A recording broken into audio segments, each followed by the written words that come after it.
Hello, and welcome back to the Caliphs, the rise and fall of Arab power.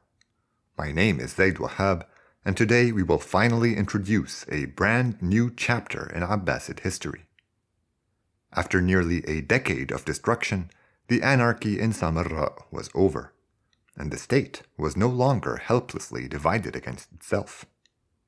Despite these promising developments, it was still an uphill battle for the Abbasids. The chaos of the last 9 years reduced the caliphate to a mere shadow of its former self and left it surrounded by vicious adversaries. This bleak situation meant that a renaissance remained far-fetched, but with enough blood, gold, and good fortune, survival could perhaps be transmuted into something more. Episode 73, Al-Mu'tamid and the Birth of a New Order.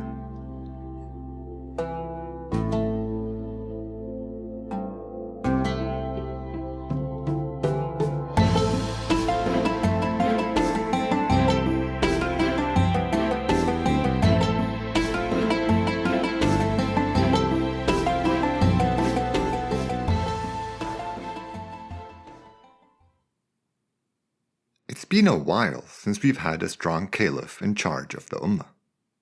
Although Al-Mutawakkil was installed by the Turkish generals and their associates from the civil administration in 847, he was quick to assert his autonomy and ruled the roost until his assassination in late 861. It's a trifling detail, but you may have noticed that he was the last caliph to have his name be a standalone title for an episode. I've added a clause to the names of those who succeeded him to indicate that they were unworthy of the spotlight, essentially unhelpful as vantages for understanding their times. Although the anarchy is officially over, I decided to include this caliph with the 4 powerless Abbasids who preceded him, as he fit that mold quite well. So, if our latest leader was as unimpressive as the handful who came before him, how did his administration succeed in re-establishing control and preventing the caliphate from backsliding into the mayhem it had just emerged from? The best way to begin answering this question would be to introduce the man. But, alas, as with his weak predecessors, history has not deigned to record much about him. As usual, we don't really have anything on his childhood or upbringing, but he doesn't come up at all until he was chosen to succeed Al-Muhtadi. Before we went on break this summer, we described how that caliph met his end on the battlefield after Musa ibn Bugha, leader of the newly united Turkish armies, vanquished him for executing other generals, Musa's little brother among them. Now that there was a vacancy at the top, Musa needed a Abbasid who knew better than to get in the way, and as luck would have it, one of Al-Mutawakkil's children was conveniently imprisoned in the royal palace in Samarra.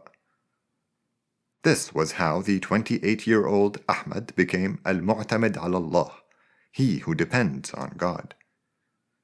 He was the third of Al-Mutawakkil's children to become caliph, 5 years younger than the patricide Al-Muntasir, and 5 years older than the ill-fated Al-Mu'taz. But these 3 were not the only notable children of the murdered caliph Al-Mutawakkil. There was also Talha, the military-minded son who had led the siege of Baghdad and extinguished the last fitna in favor of his brother Al-Mu'taz.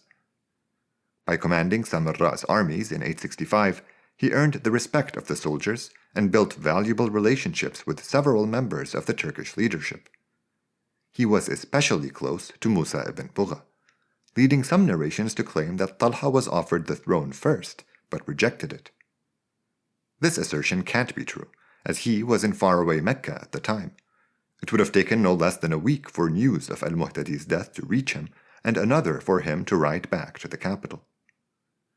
Even though he couldn't have been offered the top job, he must have been summoned to court immediately, because Talha showed up in Samarra only a couple weeks later. He rendezvoused with his old friend Musa, and was invested with ultimate jurisdiction over Iraq and Syria by his brother.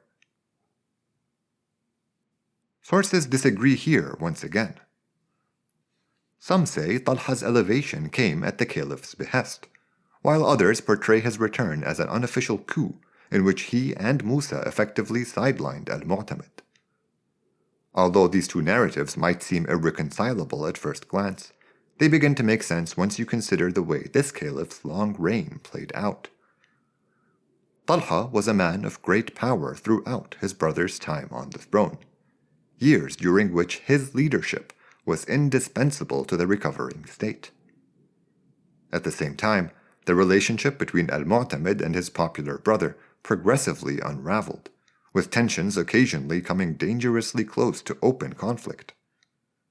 So there's a little truth in each take, but one is incomplete without the other. It is wise to stop here and ponder what else might be missing from our oral histories, and how it could in turn alter the way we imagine the past. Although we can never be certain of our understanding, it still behooves us to try and make sense of whatever material has survived. Anyway, let's return to our narrative. Talha's newfound authority over Syria and Iraq was largely theoretical, as there were several figurative and literal fires burning in these provinces and beyond. We'll have to take a slow tour through the realm to assess the challenges that lay ahead. But before we get to the bad news, let's start with the good. There were already a couple important ways the new administration was an upgrade in stability over what came before. First of all, Talha was an Abbasid whose close relationship with Musa ibn Bugha enabled him to effectively command all of the caliph's armies. His presence grounded power in the hands of someone no soldier or general could aspire to become, a member of the ruling clan. It's worth noting that this was very close to what the free agent Turks I mentioned last time had demanded from al-Muhtadi before their union succumbed to infighting. Musa, Muflih, and other Turkish leaders were still crucial to the military, except now, with a competent Abbasid in charge, their efforts could finally be put to good use instead of being squandered in destructive competition. So that's stability on the military side. The civil administration also benefited from the return of a capable figure. Ubaydullah ibn Yahya ibn Khaqan, al-Mutawakkil's treasurer and vizier, was fished out of retirement and reappointed to his old post. He had narrowly avoided the assassin's blade back in December 861 and had gone into hiding for a couple years. He re-emerged during al-Musta'in's days when he tried going on pilgrimage, but was denied and kept under observation ever since. His reappearance at court signals the return of sanity in Samarra. There was clearly no better candidate for helping the treasury recover from the last decade. I don't want you to get the wrong impression, though. The caliphate was stone broke, and it would remain woefully impoverished for another generation. Ubaydullah proved to be an excellent treasurer in other ways too. Most importantly, friction between al-Mu'tamid and Talha was minimal during his tenure. The official often found ways to smooth over any financial tensions by ensuring that each had enough to subsist independently of the other. Ubaydullah performed his duties admirably until he passed away in 877 and was succeeded by Talha's personal secretary, a sharp reminder of the imbalance of power between the caliph and his influential brother. We get an even more egregious example a few years later. Al-Mu'tamid caught the new treasurer red-handed in some financial impropriety and ordered he be removed. His call was overridden by Talha, making the caliph seem like he was even weaker than his brother's secretary. Another year or so down the line, the treasurer's indiscretions became too flagrant to ignore, and Talha had him replaced with another one of his bean counters. It's clear from this and other incidents that the Abbasid general had final say over pretty much all official appointments throughout his brother's reign, making him the true power in the land. With these positive reports on the newfound stability of the caliphate's military and civil administration, I'm afraid we've run out of good news for today. Time for the bad. We are about to embark on our tour of the caliphate to see what threats face the realm, and it is going to be an exceptionally messy journey. You might be thinking that we've been here before. Alaf Abdul Malik, Hisham, al-Saffah, al-Mansur, and al-Ma'mun had to contend with empire-wide rebellions. Let me assure you at the very outset, things were way worse this time. The Abbasids were faced with so many dangers that we're going to have a hard time just listing and introducing them. While the Caliph was nominally the ruler of all Muslims, the reality was that his armies, or more accurately his brothers' armies, could only hold on to a fraction of Iraq and Syria. Everywhere else was either in open rebellion or had already been taken over by some rival power. These threats would rage on for decades simultaneously, making it impractical to progress through al-Mu'tamid's reign in a chronological fashion. Although tackling them one at a time takes away from the full picture, it may be our only option once again. Things were so dire that a survey of the unprecedented number of foes facing the Abbasid Caliphate amounts to a long and forgettable list of names and places. I think the most memorable way of introducing the mess which lies ahead is for us to cover the whole span of al-Mu'tamid's long reign to see how the Caliphate handled its many adversaries. The greatest danger facing the Ummah at the outset of his administration came from an uprising in the south of Iraq. It had begun as a slave revolt in the marshlands around Basra during al-Muhtadi's days, but in 870 it really kicked into high gear. The conflict ground on for over 15 years, and the number of civilian casualties reported is astronomically high, more than everything we've covered so far put together, perhaps millions. Talha sent commander after commander to bring the situation under control, then went to deal with it in person, but had nothing to show for all the blood and treasure poured into the fight. It's not like the Abbasids had the luxury of trying and failing ad nauseam. Every defeat robbed them of resources they could have used to face down other threats. While they prioritized the uprising in Basra at first, it was eclipsed by another danger in 876, this time from the east. See, the Tahirid governors of Khurasan started to lose their grip on power back in the early days of the Anarchy. Lawlessness pervaded the province as they failed to face down the many challenges to their authority. This led to the rise of a new power in Sistan, as a local coppersmith named Yusuf formed a coalition to defend the city from Kharijite attacks. His spectacular triumph made a warlord out of Yusuf, and in a few short years he managed to vanquish the Tahirids and take over their capital of Nisapur. The Abbasids were so desperate by this point that they were willing to recognize him as governor of Khurasan and offered control over Baghdad, basically making his clan, the Saffarids, the new Tahirids. But in this, Yusuf perceived weakness, and he didn't want to receive, he wanted to take. In 876, he led his armies into Iraq, prompting an ultimate showdown in which the Abbasids literally fought for their lives and won. Yusuf's defeat didn't put an end to the Safarid threat, but it did free the Caliphate to dedicate more resources than ever before to facing the uprising in Basra.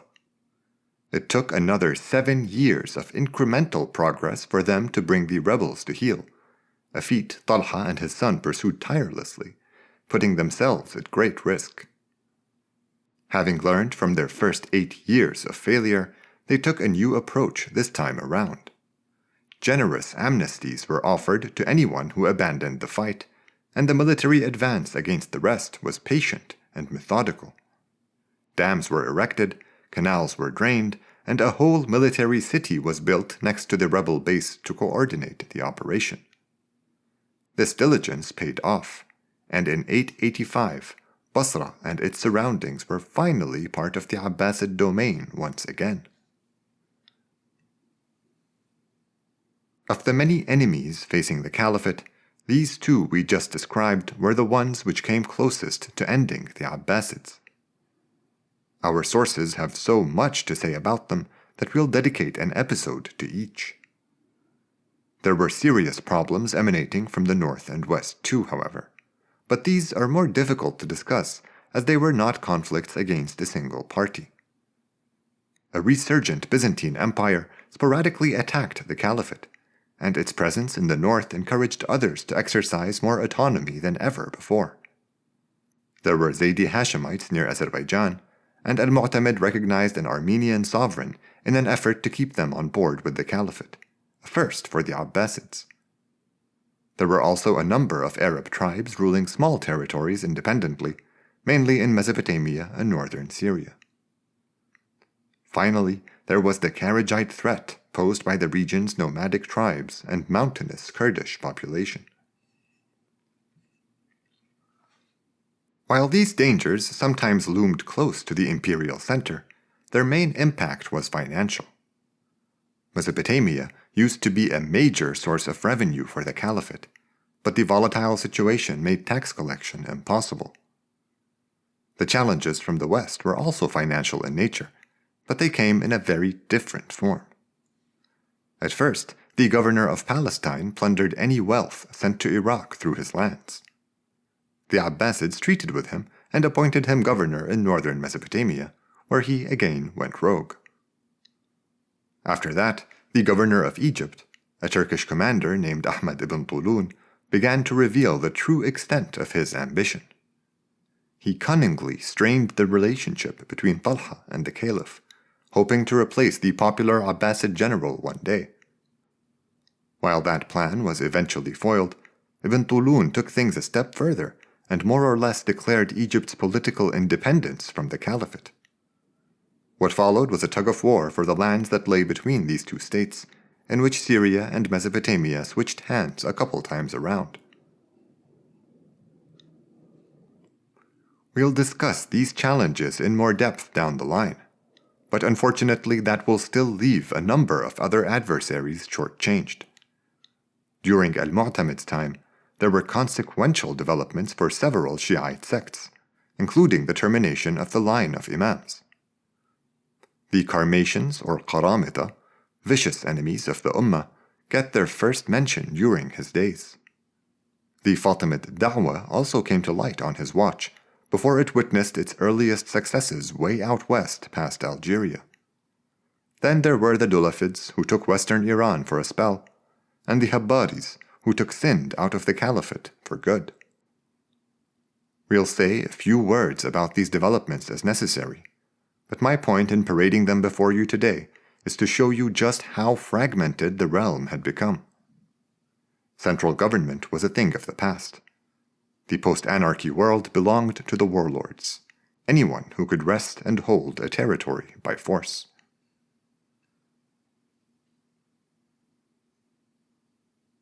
Having covered the good and the bad, it is now time to turn our attention to the bittersweet. This podcast, dear listeners, is nearing its end. One sure sign is the conclusion of the first of our primary sources. Al-Yaqubi's history ends 3 years into Al-Mu'tamid's reign, with a long list of the many things going wrong in the world. My original plan was to conclude the show with Tabari's history, which wraps up in 915, but now I think I'll extend a little further. Al-Mas'udi goes on to 948, which presents a more fitting terminal as it coincides with the start of a new era in the caliphate's politics, the Iranian intermezzo. I don't want to back myself into a corner or anything, but I estimate we have about a dozen or so episodes to go. In them, we'll describe how a slow rebuilding of Abbasid strengths made it seem like the old world was within reach, only for everything to come apart at the seams once again. The political realities of the new paradigm simply could not be ignored, and a single slip-up at the top undid decades of centralization and brought a patent end to Arab power. I sincerely hope that most of you listening to this podcast are living comfortably sometime in the future, and are therefore blissfully unaware of the interruption to our release schedule this summer. To those of you unfortunate enough to be keeping along in 2023, I deeply appreciate your sustained interest. I'd love to say that I can revert to my fortnightly tempo from here on out, but it looks like the rest of the year is going to stay busy. I promise to do what I can, though. It's fun for me to work on these, and thinking about the impending end of the pod has me feeling sentimental and inspired to dedicate as much time to it as I can. Hope to join you again soon, here on The Caliphs, the rise and fall of Arab power.